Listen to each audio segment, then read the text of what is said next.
Good morning everyone, welcome back to Manu teachers channel. So నిన్నటి class తోటి మనకి unit 2 అనేది మ్యాథ్స్ పెడగాగీలో ఫస్ట్ సెమ్లో కంప్లీట్ అయిపోయింది. ఇవాళ నుంచి థర్డ్ యూనిట్ అనేది స్టార్ట్ అవుతుంది.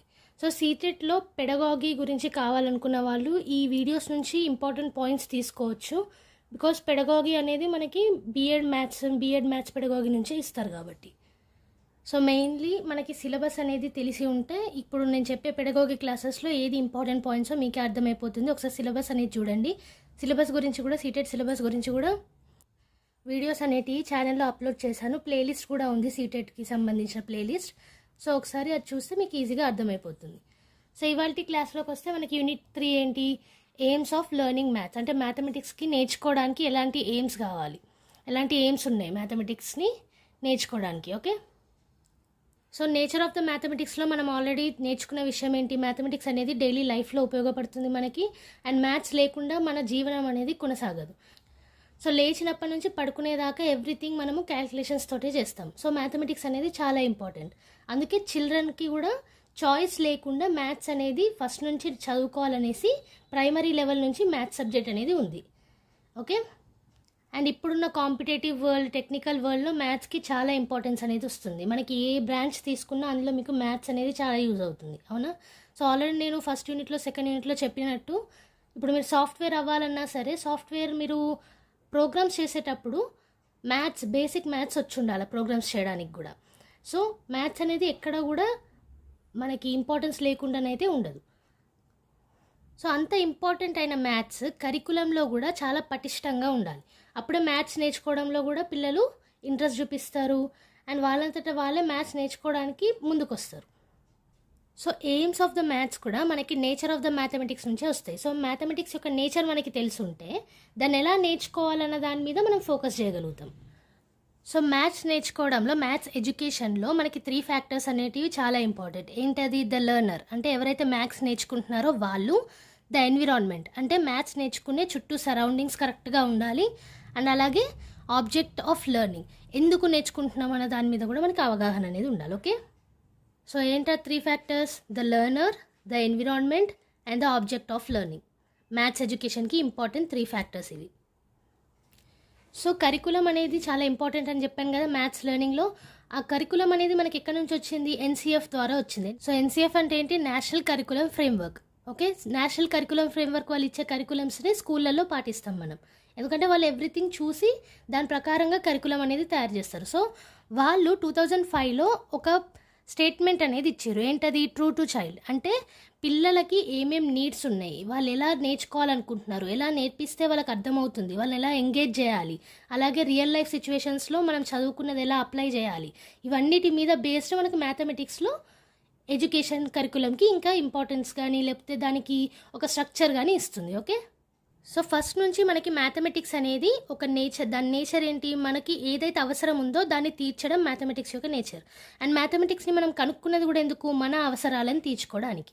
సో అందుకే మ్యాథ్స్ని చదవడం కూడా ఎలా చదవాలి, రియల్ లైఫ్ సిచ్యువేషన్స్లో దాన్ని ఎలా యూస్ చేస్తాం అన్న విధంగా చదువుకున్నాం అనుకోండి, మ్యాథ్స్ అనేది చాలా వరకు ఉపయోగపడుతుంది. సో అందుకే ఎన్సీఎఫ్ వాళ్ళు కూడా అదే ఎయిమ్ని పెట్టుకొని కరికులం అనేది తీర్చిదిద్దారు. Okay, so teaching of mathematics position paper 2006లో కొన్ని ఎయిమ్స్ ఆఫ్ మ్యాథమెటిక్స్ అనేటివి ఇచ్చారు వాళ్ళు. సో అవేంటో ఇప్పుడు చూద్దాం. సో ఆ ఎయిమ్స్ ఏంటి? నాలెడ్జ్ని, మనకి ఇప్పుడు ఇంతకుముందు నేను చెప్పినట్టే మ్యాథ్స్ నాలెడ్జ్ని అవుట్ సైడ్ వరల్డ్ తోటి ఎలా కనెక్ట్ చేయాలి, ఎలా ఉపయోగించుకోవాలన్న దాని మీద ఫోకస్ ఉంది. ఓకే, అండ్ ఇంకో ఇంపార్టెంట్ విషయం ఏంటంటే రోట్ మెథడ్స్, అంటే బట్టి నేర్చుకోవడం అన్న దాని మీద నుంచి షిఫ్ట్ అయిపోయింది. ఓకే, కరికులం అనేది బట్టి నేర్చుకోవాలన్న దాని మీద నుంచి యాక్టివిటీ బేస్డ్ కిందకి వచ్చింది. ఓకే, అంటే మనం యాక్టివిటీస్ చేసుకుంటూ మ్యాథ్స్ని నేర్చుకోవచ్చు అలా, అంతేగాని ఫార్ములాస్ని పట్టడం. సో వీటి వల్ల ఏమవుతుంది అని అంటే, ఇప్పుడు ఒక ప్రాబ్లం ఇస్తే పట్టినాం కాబట్టి ఆ ప్రాబ్లమ్ని ఈజీగా చేసేయగలుగుతాం. కానీ అలాంటి ప్రాబ్లమే అప్లై చేయమని అంటే మనకి రాదు, బికాస్ పడతాం కాబట్టి. అదే మీరు దాని యొక్క అప్లికేషన్స్ గురించి తెలుసుకుంటే, ఆ మ్యాథ్స్ ఫార్ములా యొక్క అర్థం గురించి తెలుసుకుంటే మల్టిపుల్ ప్రాబ్లమ్స్ని సాల్వ్ చేయొచ్చు. అందుకే షిఫ్ట్ అయింది అన్నట్టు. ఓకే, కరికులం అనేది ఎలా ప్రిపేర్ చేయాలి, ఓవరాల్ డెవలప్మెంట్ ఆఫ్ ద చైల్డ్కి దృష్టిలో పెట్టుకొని ప్రిపేర్ చేయాలి. సో అది one of the aim of mathematics. అలాగే ఎగ్జామినేషన్ అనేది మోర్ ఫ్లెక్సిబుల్ ఉండాలి. ఇప్పుడు మీరు చూసినట్టయితే ఎవ్రీ ఎగ్జామ్ అనేది పిల్లలు పాస్ అయ్యే విధంగానే తయారు చేసి ఉండాలి. ఓకే, మరీ కఠినంగా ఉండకూడదు, ఫ్లెక్సిబుల్ ఉండాలి, అంటే కరెక్ట్ కొంచెం ఈజీగా, అలా అని మరీ ఈజీగా కాదు. ఓకే, అండ్ క్లాస్ రూమ్లలో ఇంటిగ్రేట్ చేసేలాగా ఉండాలి. సో ఇవి 2005లో ప్రిన్సిపల్స్ ఆఫ్ టీచింగ్ మ్యాథమెటిక్స్, అది కూడా ఎన్సీఎఫ్ వాళ్ళది. అండ్ ఇదే position paper of teaching mathematics 2006లో రికగ్నైజ్ చేశారు ఎయిమ్స్ ఆఫ్ టీచింగ్ లెక్క. ఓకే, దేని టీచింగ్ ఇది? Mathematics subject. సో ఇక్కడ ఏమి ఇచ్చారు? మ్యాథమెటిక్స్ అనేది పిల్లలు ఎంజాయ్ చేస్తారు, అంటే ఇష్టంగా నేర్చుకుంటారు దాని గురించి భయపడడం కంటే. ఒకవేళ correct curriculum, correct teaching methods and కరెక్ట్గా పిల్లలలో ఇంట్రెస్ట్ని తీస్తే. ఓకే, అలాగే మ్యాథమెటిక్స్ లెర్నింగ్ అనేది చాలా ఇంపార్టెంట్, బికాస్ మనం డైలీ లైఫ్లో మ్యాథ్స్ అనేది యూజ్ చేస్తాం, అండ్ మ్యాథ్స్ లేకుండా వన్ డే కూడా మనకి గడవదు కాబట్టి. ఓకే, అలాగే మీనింగ్ఫుల్ ప్రాబ్లమ్స్ని సాల్వ్ చేయడంలో ఎట్లా చేస్తాం మనం? రోట్ మెథడ్తో కాదు, అప్లికేషన్స్ చేసి సాల్వ్ చేయొచ్చు, ఎందుకంటే డిఫరెంట్ టైప్స్ ఆఫ్ ప్రాబ్లమ్స్ అనేటివి మనకు వస్తూ ఉంటాయి. అండ్ మ్యాథ్స్ అంటే ఓన్లీ ప్రాబ్లమ్ సాల్వింగ్ కాదు కదా, మనం లాజికల్గా థింక్ చేయాలి, యాప్టిట్యూడ్స్ ఉంటాయి, అలాగే అబ్స్ట్రాక్ట్ కాన్సెప్ట్స్ కూడా ఉంటాయి, స్టాటిస్టిక్స్ లాగా. అలాగే టోపోలజీ గురించి ఉంటుంది, true and false of the statements గురించి చెప్పాలి. సో ఇవన్నిటిని కూడా కరికులం కరెక్ట్గా ఉంటే చిల్డ్రన్లో ఎన్హాన్స్ అవుతుంది. ఓకే, అలాగే aims and objectives of teaching mathematics కూడా కరెక్ట్గా ఉండాలి. సో మ్యాథమెటిక్స్ యొక్క స్ట్రక్చర్ అర్థం చేసుకోగలుగుతారు ఇవన్నీ కరెక్ట్గా ఉంటే. అలాగే టీచర్ తోటి ఎవ్రీ చైల్డ్ ఎంగేజ్ అవ్వగలుగుతారు, అంటే కాన్వర్జేషన్ ఉంటుంది, ఇంటరాక్షన్ అనేది ఉంటుంది. వాళ్ళకి కావాల్సింది ఏదో అడిగి తెలుసుకోవడం, లేకపోతే డౌట్స్ని అడగడం, లేకపోతే ఏదైనా హెల్ప్ కావాలంటే గైడ్ చేయమనడం. సో ఇలాంటివన్నీ కూడా కరెక్ట్గా ఉంటాయి. సో బేసిక్గా ఎన్సీఎఫ్ 2005 వాళ్ళ విజన్ ఏంటి? మ్యాథమెటిక్స్ స్కూల్లో పిల్లలు మ్యాథ్స్ని ఎంజాయ్ చేయాలి, భయపడకూడదు. అలాగే మ్యాథ్స్ యొక్క ఇంపార్టెన్స్ గురించి తెలుసుకోవాలి, ప్రాబ్లమ్ సాల్వింగ్ గురించి తెలుసుకోవాలి, అబ్స్ట్రాక్ట్ కాన్సెప్ట్స్ నేర్చుకోవాలి, అలాగే రీజనింగ్, లాజికల్ రీజనింగ్ గురించి తెలుసుకోవాలి, truth and false of the statements గురించి, and basic structure of maths గురించి అర్థం చేసుకోవాలి. అలాగే టీచర్స్ పిల్లల్ని ఎంగేజ్ చేయాలి క్లాస్ రూమ్లో. ఓకే, సో ఇప్పటిదాకా విజన్ ఆఫ్ ఎన్సీఎఫ్ 2005 మ్యాథ్స్లో చూసాం మ్యాథమెటిక్స్ స్కూల్ గురించి. ఇప్పుడు మ్యాథమెటిక్స్ ఎడ్యుకేషన్ లెర్నర్కి ఎట్లా ఉండాలి అనేది చూద్దాం, అంటే మ్యాథ్స్ నేర్చుకునే వాళ్ళకి ఎలా ఉండాలనేది. ఓకే, సో ఇక్కడ ఫస్ట్ పాయింట్ ఏంటి? మనకి కాన్సెప్ట్స్ అనేటివి తెలిసి ఉండాలి మ్యాథ్స్లో, అలాగే ప్రిన్సిపల్స్ తెలిసి ఉండాలి. చెప్పాను కదా, రోట్ మెథడ్ కాదు, అప్లికేషన్స్ అనేటివి రావాలి, అండ్ కన్సిస్టెంట్ ఉండాలి మ్యాథ్స్ తోటి, కాగ్నేటివ్ డెవలప్మెంట్ అనేది ఉండాలి. సో నాలెడ్జ్ రావాలి మ్యాథ్స్ నేర్చుకోవడంలో, అండ్ దాన్ని అండర్స్టాండ్ చేసుకోవాలి. మ్యాథ్స్ని అండర్స్టాండ్ చేసుకొని ఆ మెథడ్స్ని అప్లై చేయాలి, ప్రాసెస్ చేయాలి. ఓకే, అలాగే హిస్టారికల్ డెవలప్మెంట్ గురించి అర్థం చేసుకోవాలి, మ్యాథ్స్ ఎలా డెవలప్ అయింది, దాని నేచర్ ఏంటి, ఓన్లీ మ్యాథ్స్ ప్రాబ్లమ్సే కాకుండా అసలు మ్యాథ్స్ అంటే ఏంటి, దాని బేసిక్ స్ట్రక్చర్ ఏంటి, వీటన్నిటి గురించి కూడా తెలుసుకోవాలి. ఎవరు? లెర్నర్స్, అంటే మ్యాథ్స్ నేర్చుకోవాలనుకున్న వాళ్ళు, మనలాగా స్టూడెంట్స్. ఓకే, అండ్ మ్యాథ్స్ ఎప్పుడు నేర్చుకున్నా సరే క్లాస్ రూమ్లో నేర్చుకున్న మ్యాథమెటిక్స్ని outside the class, real లైఫ్లో ఎలా అప్లై చేయాలనేది ఎప్పుడు గమనిస్తూ ఉండాలి. ఓకే, సో బేసికల్గా క్లాస్ రూమ్స్లలో థియరిటికల్ నాలెడ్జ్ నేర్చుకొని outside the class room practical నాలెడ్జ్కి కన్వర్ట్ చేసుకోవాలి. సో మ్యాథ్స్లో ఉన్న ఇంకొక ఇంట్రెస్టింగ్ కాన్సెప్ట్ ఏంటంటే, మ్యాథ్స్లో మనం క్యూరియాసిటీ చూపించవచ్చు, మన నేషనల్ క్యూరియాసిటీని పెంచుకోవచ్చు. అలాగే మ్యాథ్స్లో బ్యూటీని చూడొచ్చు, క్రియేటివిటీ ఇన్ మ్యాథ్స్ చేయొచ్చు, టెక్నాలజీని డెవలప్ చేయొచ్చు. సో ఇవన్నిట్లో కూడా లెర్నర్స్కి ఇంట్రెస్ట్ అనేది వస్తుంది. అండ్ లైఫ్లో హానెస్ట్గా ఎలా ఉండాలి, ఇంటిగ్రిటీ ఎలా కలిగి ఉండాలి, ఒకరికొకరికి కోఆపరేషన్ ఎలా ఉండాలి, లైఫ్ పట్ల కన్సర్న్ ఎలా ఉండాలి, వీటన్నిటి గురించి కూడా మ్యాథ్స్ తోటి మనం నేర్చుకోవచ్చు. ఆల్రెడీ చెప్పాను కదా, లాజికల్ రీజనింగ్ అంటే మనకి రీజనింగ్ కెపాసిటీ బ్రెయిన్ నుంచి వస్తుంది. సో అక్కడ మళ్ళీ అబ్స్ట్రాక్ట్ కాన్సెప్ట్స్ గురించి వస్తాయి, అంటే మనము ఒక సిచ్యువేషన్ ఏదైనా వస్తే దానికి రీజన్స్ చెప్పడం, లేకపోతే రీజనింగ్ ఇవ్వడం, ఇవన్నీ కూడా మన లాజికల్ రీజనింగ్ ఎబిలిటీతోటే చేస్తాం. సో ఒక మనిషి హానెస్టీగా ఉండడం కానీ, వాల్యూస్కి తగ్గట్టు ఉండడం కానీ, ఇంటిగ్రిటీతో ఉండడం, ఒకరినొకరికి కోఆపరేట్ చేసుకోవడం, లేకపోతే లైఫ్ పట్ల కన్సర్న్ చూపించడం, ఇవన్నీ కూడా మనకి లాజికల్ రీజనింగ్ తోటి వస్తాయి. సో మ్యాథ్స్ మనకు అలా కూడా హెల్ప్ చేస్తుంది. ఓకే, అలాగే కల్చరల్ సైడ్ కూడా మ్యాథ్స్ అనేది ఉంది. నేను ఇంతకుముందు మనకి సైంటిస్ట్ల గురించి, మ్యాథమెటిషియన్స్ గురించి చెప్పాను కదా, మ్యాథ్స్ని ఎవరెవరైతే చేశారో వాళ్ళ గురించి. సో అక్కడ నేనేం చెప్పాను, మ్యాథ్స్ చేసిన వాళ్ళు ఆస్ట్రానమీలో చాలా వరకు వాళ్ళ రీసెర్చ్ అనేది కొనసాగించారు. ఆర్యభట్ట గారు కానీ, భాస్కరాచార్య గారు కానీ. సో ఆస్ట్రానమీ అది స్పేస్కి రిలేటెడే, కానీ అక్కడ మనకి కల్చరల్ ఈవెంట్స్ కూడా ఉన్నాయి, అవునా, కల్చరల్ కాన్సెప్ట్స్ కూడా ఉన్నాయి. సో మ్యాథ్స్ కల్చరల్ కాన్సెప్ట్స్తో కూడా కొంచెం రిలేట్ అయి ఉంటుంది. బేసికల్గా కల్చరల్ కాన్సెప్ట్స్కి సైంటిఫిక్ రీజన్ ఇచ్చేది maths. Okay, in astronomy. And maths నేర్చుకోవాలన్న ఆకలి అంటాం చూడండి, మ్యాథ్స్ నేర్చుకోవాలని కంపల్సరీ తెలుసుకోవాలన్న ఆకలి లెర్నర్స్లో ఉండాలి. అది మెయిన్ పాయింట్. ఓకే, ఇంట్రెస్ట్ అనేది, మోటివేషన్ అనేది సెల్ఫ్గా వస్తేనే ఏదన్నా నేర్చుకోగలుగుతాం. సో ఇవి లెర్నర్స్ ఆఫ్ ద మ్యాథమెటిక్స్కి ఉండాల్సిన ఎయిమ్స్. ఏంటవి? కాన్సెప్ట్స్ నేర్చుకోవాలన్న ఇంట్రెస్ట్ ఉండాలి, ప్రిన్సిపల్స్, అప్లికేషన్స్, అలాగే మన కన్సిస్టెంట్గా అంటే కంటిన్యూయస్ డెవలప్మెంట్ ఉండాలి బ్రెయిన్లో. ఓకే, అంటే ఇప్పుడు ఒక ప్రాబ్లమ్ని తీసుకున్నాం అనుకోండి, దాన్ని ఎట్లా అప్లై చేసి దాన్ని ఇంకా హై లెవెల్లోకి ఎలా తీసుకెళ్లాలన్న కోణంలో ఆలోచించాలి. దాన్నే కాగ్నిటివ్ డెవలప్మెంట్ అంటారు. ఓకే, అలాగే నాలెడ్జ్ గురించి తెలుసుకోవాలి, దాన్ని అర్థం చేసుకొని అప్లై చేయడంలో కూడా మన వంతు ప్రయత్నం చేయాలి. అండ్ హిస్టారికల్ డెవలప్మెంట్ గురించి కూడా, మ్యాథ్స్ ఎలా డెవలప్ అయింది, ఎక్కడి నుంచి వచ్చింది, దాని నేచర్ ఏంటి, వీటన్నిటి గురించి కూడా నేర్చుకోవాలి. అండ్ ఇంకా డైలీ లైఫ్లో మ్యాథ్స్ని ఎలా అప్లై చేయాలన్న దాని మీద దృష్టి పెట్టాలి. అలాగే థియరిటికల్ నాలెడ్జ్ని ప్రాక్టికల్ నాలెడ్జ్ వైపు తీసుకెళ్ళాలి. ఓకే, క్యూరియాసిటీతో ఉండాలి, క్రియేటివిటీ ఉండాలి, అలాగే మ్యాథ్స్ యొక్క అందాన్ని చూడగలగాలి. ఓకే, ఇంకా దాని తర్వాత మనకి హానెస్టీతో ఉండాలి, ఇంటిగ్రిటీతో ఉండాలి, ఒకరు కోఆపరేట్ చేసుకోవాలి, లైఫ్ పట్ల కన్సర్న్ అనేది ఉండాలి, మ్యాథ్స్ నేర్చుకోవాలన్న ఇంట్రెస్ట్ అనేది ఉండాలి. ఓకే, సో ఇవి బేసిక్గా మ్యాథ్స్ లెర్నర్కి ఉండాల్సిన ఎయిమ్స్. సో ఇప్పుడు general AIIMS of teaching learning mathematics గురించి చూద్దాం. సో మనకి టీచింగ్ లెర్నింగ్ ప్రాసెస్ గురించి తెలుసు కదా, బోధన మరియు నేర్చుకునే పద్ధతి. ఓకే, సో మ్యాథమెటిక్స్కి టీచింగ్ లెర్నింగ్ ఎయిమ్స్ ఏంటో ఇప్పుడు చూద్దాం. సో మ్యాథ్స్లో మనం మెయిన్గా కాన్సన్ట్రేట్ చేయాల్సింది ప్రాబ్లమ్ సాల్వింగ్లో, అలాగే అబ్స్ట్రాక్షన్ కాన్సెప్ట్స్ నేర్చుకోవడంలో మన మెయిన్ ఫోకస్ అనేది ఉండాలి. సో అవి కాకుండా ఇంకా వేరే ఎయిమ్స్ ఏమున్నాయి ఒకసారి చూద్దాం.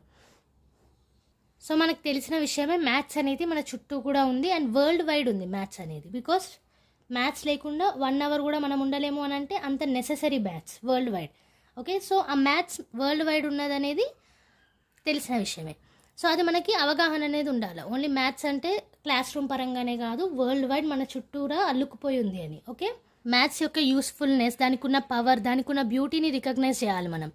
అలాగే మ్యాథ్స్ని ఎంజాయ్ చేయాలి, పేషెన్స్ అనేది మనలో ఉండాలి. బికాస్ ఒక ప్రాబ్లమ్ని సాల్వ్ చేసేటప్పుడు మనకి పేషెన్స్ అనేది ఇంపార్టెంట్, అలాగే పర్సిస్టెన్స్ అనేది ఇంపార్టెంట్. అంటే ప్రాబ్లం అయిపోయేదాకా, సొల్యూషన్ వచ్చేదాకా పేషెన్స్ ఉండాలి. పర్సిస్టెన్స్ అంటే ప్రాబ్లమ్ని కరెక్ట్ వేలో తీసుకెళ్తున్నామా లేదా అని కూడా చూడాలి.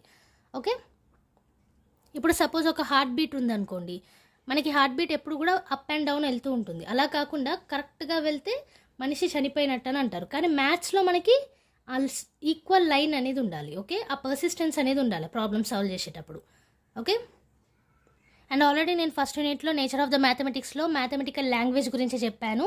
సో ఆ మ్యాథమెటిక్స్ లాంగ్వేజ్లో మనకి దాన్ని అర్థం చేసుకునే గుణం రావాలి, అలాగే వాటిని ఎలా అప్లై చేయాలి, మ్యాథమెటిక్స్ లాంగ్వేజ్ని ఎలా అప్లై చేయాలి దాని గురించి కూడా అవగాహన ఉండాలి. ఓకే, సో మ్యాథ్స్లో మనకి స్పీడ్ అనేది ఇంపార్టెంట్, అలాగే అక్యురసీ, కరెక్ట్ ఆన్సర్ వచ్చేది ఇంపార్టెంట్, నీట్నెస్ ఇంపార్టెంట్, అలాగే ఎస్టిమేషన్ కూడా కావాలి. స్టాట్స్ లాంటి వాటికి స్టాటిస్టిక్స్ తీసుకున్నారనుకోండి, మీరు ఎస్టిమేట్ చేసి వాల్యూస్ని ఇవ్వాల్సి ఉంటుంది. సో ఎస్టిమేట్ అనేది కూడా కావాలి. ఓకే, అలాగే లాజికల్ థింకింగ్ గురించి ఉండాలి, అనలిటికల్ స్కిల్స్ ఉండాలి, మనకి క్రిటికల్ థింకింగ్ ఉండాలి, రీజనింగ్ పవర్ అనేది కూడా ఉండాలి మ్యాథ్స్ నేర్చుకోవడానికి. సో మ్యాథ్స్లో మనం డెసిషన్ మేకింగ్ అనేది చాలా వరకు చేస్తాం. బికాస్ ప్రాబ్లమ్ సాల్వింగ్లో అది మనకి ఈజీగా వస్తుంది డెసిషన్ మేకింగ్ అనేది. సో ఆ పవర్ ఆఫ్ డెసిషన్ మేకింగ్ అనేది కూడా మనకు ఉండాలి. అలాగే టెక్నిక్ ఉండాలి ప్రాబ్లమ్ సాల్వింగ్కి. బికాస్ ప్రాబ్లమ్ సాల్వింగ్ చేసేటప్పుడు పర్సిస్టెన్స్ అనేది కావాలన్నాను కదా. So step by step process వెళ్ళేటప్పుడు మనకి టెక్నిక్ కూడా important, method of doing the problem. Okay, so అలాగే అడిక్వసీ, ఇన్అడిక్వసీ గురించి కూడా తెలిసి ఉండాలి. అంటే సఫిషియెంట్గా ఉందా లేదా, మనకి ఇచ్చిన ప్రాబ్లం కరెక్ట్గా ఉందా లేదా, సఫిషియెంట్ డీటెయిల్స్ ఉన్నాయా లేదా, లేకపోతే ఇన్సఫిషియెంట్ ఉందా. సో ఇలాంటివన్నీ కూడా అవగాహన ఉండాలి. ఓకే, అండ్ మ్యాథమెటికల్ యాటిట్యూడ్ ఉండాలి మనకి. మ్యాథమెటిక్స్ యాటిట్యూడ్ అంటే మ్యాథమెటిక్స్కి పట్ల ఇంట్రెస్ట్ కానీ, లేకపోతే దాన్ని నేర్చుకోవాలని క్యూరియాసిటీ కానీ, వాటిలో ఏమేమి ఉన్నాయని తెలుసుకోవాలని క్యూరియాసిటీ కానీ, ఇవన్నీ కలిగి ఉండాలి. సో దాన్నే మ్యాథమెటికల్ యాటిట్యూడ్ అంటారు. ఓకే, సో ఇంతకుముందే చెప్పాను కదా, అనలిటికల్ స్కిల్స్ ఉండాలి. అంటే ఎబిలిటీ టు అనలైజ్, ఒక దాన్ని తీసుకొని దాంట్లో ఏమేమి ఉన్నాయన్న స్టెప్స్ని చూడడం, లేకపోతే ఎలా వచ్చిందని అనలైజ్ చేయడం. సో ఇవన్నీ కూడా మనకి కలిగి ఉండాలి. సో హ్యూరిస్టిక్ యాటిట్యూడ్ కూడా ఉండాలి. అంటే స్ట్రాటజికల్ యాటిట్యూడ్స్, స్ట్రాటజికల్ మెథడ్స్ని డెవలప్ చేయడం. అండ్ అలాగే మ్యాథమెటికల్ పర్స్పెక్టివ్ అనేది ఉండాలి. ఏదైనా చూసినప్పుడు, ఏదైనా వస్తువు కానీ, లేకపోతే రియల్ లైఫ్లో ఏదైనా సిచ్యువేషన్ కానీ చూసినప్పుడు దానికి ఒక మ్యాథమెటికల్ పర్స్పెక్టివ్ని కూడా గుర్తించేలాగా ఉండాలి. అంటే మ్యాథమెటికల్ దృష్టికోణం అనేది కలిగి ఉండాలి. సో మ్యాథమెటిక్స్లో టెక్నాలజీ యూస్ చేస్తాం కదా, దానికి ఒక రికగ్నైజేషన్ కూడా ఇచ్చేలా ఉండాలి మనం. ఓకే, సో ఇవి కొన్ని general AIIMS of teaching learning mathematics. So ఏమేమి ఉన్నాయి మనకు అవి? మ్యాథమెటిక్స్ యొక్క రికగ్నిషన్ ఉండాలి, అంటే అది ఓన్లీ క్లాస్ రూమ్ పరిమితమే కాదు, వరల్డ్ వైడ్ కూడా అది పరుచుకొని ఉంది మ్యాథ్స్ అనేది. సో అది మనం రికగ్నైజ్ చేయాలి. అలాగే మ్యాథ్స్ యొక్క యూస్ఫుల్నెస్ గురించి తెలుసుకొని ఉండాలి, పవర్ గురించి తెలుసుకొని ఉండాలి, మ్యాథ్స్లో బ్యూటీ గురించి తెలుసుకొని ఉండాలి, మ్యాథ్స్ని ఎంజాయ్ చేస్తూ చదవాలి, అలాగే పేషెన్స్ పర్సిస్టెన్స్ అనేది ఉండాలి. అలాగే మ్యాథ్స్ని అర్థం చేసుకోవడంలో, మ్యాథ్స్ యొక్క లాంగ్వేజ్ని అర్థం చేసుకోవడంలో ఎబిలిటీ కలిగి ఉండాలి. మ్యాథ్స్ స్కిల్స్ అనేది ఉండాలి. ఏంటవి? స్పీడ్ కానీ, అక్యురసీ కానీ, బ్రేవిటీ, నీట్నెస్, ఎస్టిమేషన్ చేయడం, ఇవన్నీ. సో లాజికల్ థింకింగ్ కూడా ఉండాలి, అనలిటికల్ థింకింగ్ ఉండాలి, క్రిటికల్ థింకింగ్ ఉండాలి, రీజనింగ్ పవర్ అనేది ఉండాలి, మనకి డెసిషన్ మేకింగ్ ఉండాలి. అలాగే ప్రాబ్లమ్ని కూడా సాల్వ్ చేసే స్కిల్స్ ఉండాలి మన దగ్గర. సఫిషియంట్ ఇన్సఫిషియంట్ డాటాని చూసేలాగా ఇండివిజువల్ బేసిస్ మీద ఉండాలి. అలాగే మ్యాథమెటికల్ యాటిట్యూడ్ ఉండాలి, హ్యూరిస్టిక్ యాటిట్యూడ్ ఉండాలి, అనలైజ్ చేసే ఎబిలిటీ ఉండాలి, మ్యాథమెటికల్ పర్స్పెక్టివ్ దృష్టికోణం అనేది ఉండాలి మ్యాథ్స్కి పరంగా. అలాగే క్రిటికల్ అప్రిషియేషన్ అనేది ఉండాలి. సో ఇవాళ క్లాస్లో మనకి 3rd యూనిట్ అనేది స్టార్ట్ అయింది. 3rd యూనిట్లో మనం 3.1 ఎయిమ్స్ ఆఫ్ లెర్నింగ్ మ్యాథమెటిక్స్ గురించి నేర్చుకున్నాం. ఏం నేర్చుకున్నాం ఇందులో? మ్యాథ్స్ అనేది మనకి ఎంత ఇంపార్టెంట్, డైలీ లైఫ్లో ఎలా ఉపయోగపడుతుంది, సో డైలీ లైఫ్లో ఉపయోగపడడం వల్ల మ్యాథ్స్ చదువుకోవడం అనేది ఇంకెంత ఇంపార్టెంట్ అయింది, అలాగే మ్యాథ్స్ నేర్చుకోవడంలో ఏ ఎయిమ్స్ పాటించాలి, ఏ ఆబ్జెక్టివ్స్ చూసుకోవాలి మనం అనే విషయం గురించి ఇవాళ నేర్చుకున్నాం. అందులోనే NCF 2005 వాళ్ళ ప్రిన్సిపల్స్ కానీ, పొజిషన్ పేపర్ వాళ్ళ 2006లో రికగ్నైజ్ చేసిన ఎయిమ్స్ కానీ, లేదా విజన్ ఆఫ్ 2005 NCF గురించి, అలాగే లెర్నర్స్కి ఉండాల్సిన ఎయిమ్స్ ఏంటి మ్యాథ్స్ నేర్చుకోవాలంటే, టీచింగ్ లెర్నింగ్ మ్యాథమెటిక్స్లో జనరల్ ఎయిమ్స్ ఏంటి, సో ఇవన్నిటి గురించి ఇవాళ ఎయిమ్స్ ఆఫ్ లెర్నింగ్ మ్యాథమెటిక్స్లో నేర్చుకున్నాం. అండ్ అలాగే నెక్స్ట్ క్లాస్లో knowledge and understanding through mathematics అనే టాపిక్ గురించి నేర్చుకుంటాం. సో ఎవరికైనా సీటెడ్ పెడగాగి మ్యాథ్స్ కావాలంటే ఇందులోంచి ఇంపార్టెంట్ పాయింట్స్ అనేది మీరు తీసుకోవచ్చు. ఇది first time pedagogy of mathematics గురించి. ఆల్రెడీ 2 యూనిట్స్ కంప్లీట్ అయిపోయినాయి. ప్లేలిస్ట్ కూడా ఉంది ఛానల్లో, ఒకసారి విజిట్ చేసి చూడండి. కొత్తగా ఎవరైనా ఈ వీడియో చూస్తున్నట్టయితే ప్లీజ్ సబ్స్క్రైబ్ చేసుకొని పక్కనే ఉన్న బెల్ ఐకాన్ని కూడా ప్రెస్ చేయండి. ఈ వీడియో మీకు నచ్చినట్టయితే లైక్ చేయండి, కామెంట్ చేయండి, అలాగే షేర్ చేయండి. Okay, thank you everyone. Bye bye.